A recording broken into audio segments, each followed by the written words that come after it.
Matius pasal 22 ayat 1 sampai 46. Matius pasal 22 ayat 1 sampai dengan 14, perumpamaan tentang perjamuan kawin. Lalu Yesus berbicara pula dalam perumpamaan kepada mereka. Hal kerajaan surga seumpama seorang raja yang mengadakan perjamuan kawin untuk anaknya.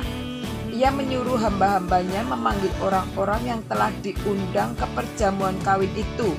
Tetapi orang-orang itu tidak mau datang. Ia menyuruh pula hamba-hambanya lain.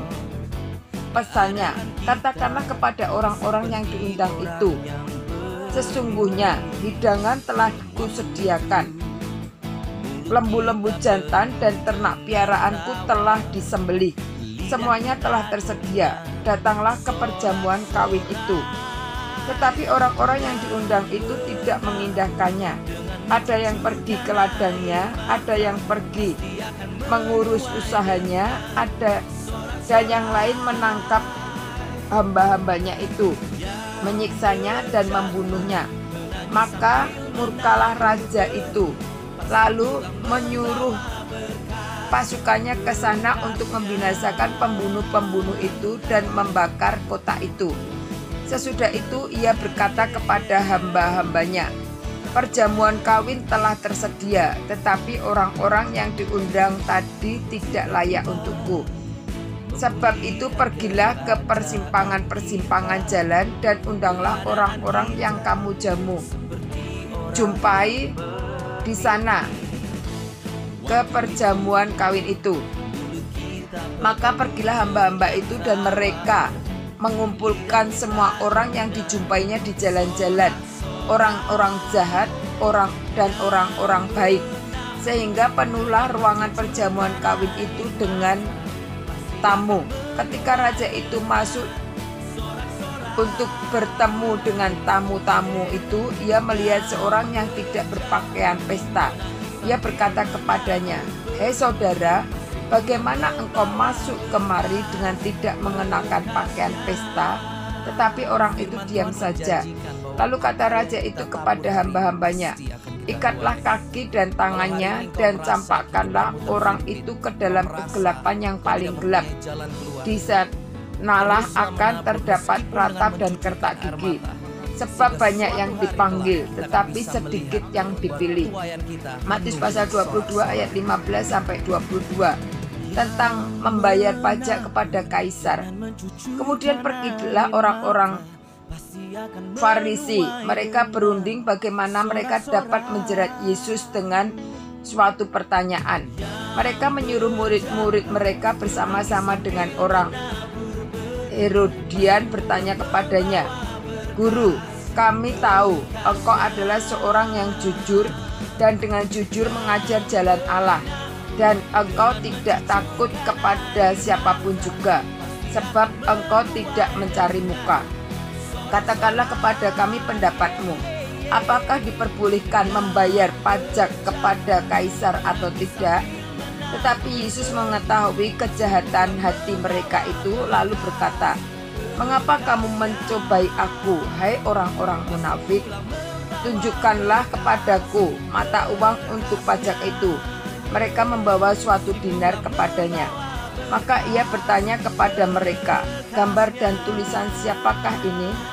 Jawab mereka, "Gambar dan tulisan kaisar." Lalu kata Yesus kepada mereka, "Berikanlah kepada kaisar apa yang wajib kamu berikan kepada kaisar, dan kepada Allah apa yang wajib kamu berikan kepada Allah." Mendengar itu, heranlah mereka dan meninggalkan Yesus lalu pergi. Matius pasal 22 ayat 23 sampai 33. Pertanyaan orang Saduki tentang kebangkitan.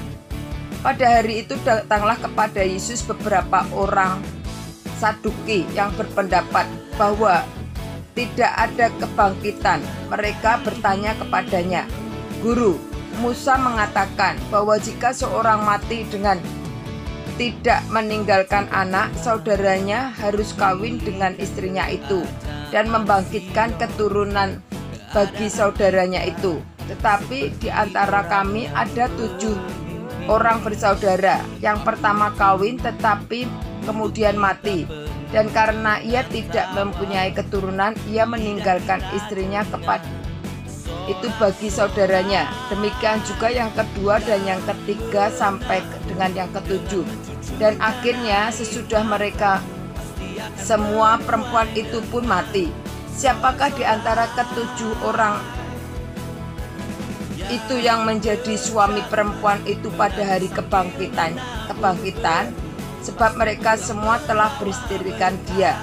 Yesus menjawab mereka, kamu sesat, sebab kamu tidak mengerti kitab suci maupun kuasa Allah.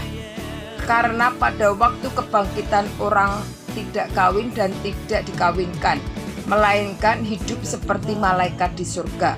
Tetapi tentang kebangkitan orang-orang mati tidaklah kamu baca apa yang difirmankan Allah ketika ia bersabda, Akulah Allah Abraham, Allah Ishak dan Allah Yakub. Ia bukanlah Allah orang mati, melainkan Allah orang hidup.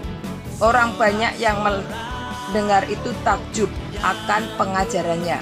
Matius pasal 22 ayat 34 sampai dengan 40. Hukum yang terutama. Ketika orang-orang Farisi mendengar bahwa Yesus telah membuat orang-orang Saduki itu bungkam, berkumpullah mereka.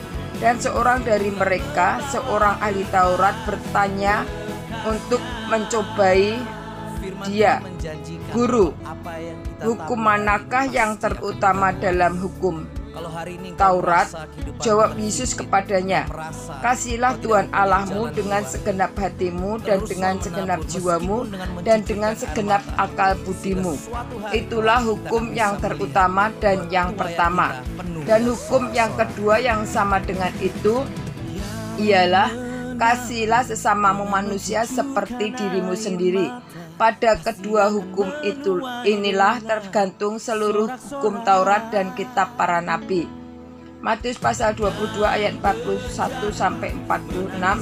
Hubungan antara Yesus dan Daud. Ketika orang-orang Farisi sedang berkumpul, Yesus bertanya kepada mereka, katanya, apakah pendapatmu tentang Mesias? Anak siapakah dia? Kata mereka kepadanya, anak Daud.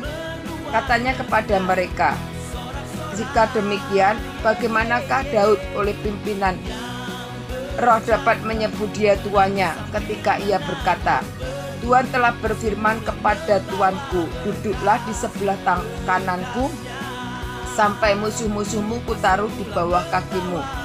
Jadi jika Daud menyebut dia tuannya, bagaimana mungkin dia anaknya pula?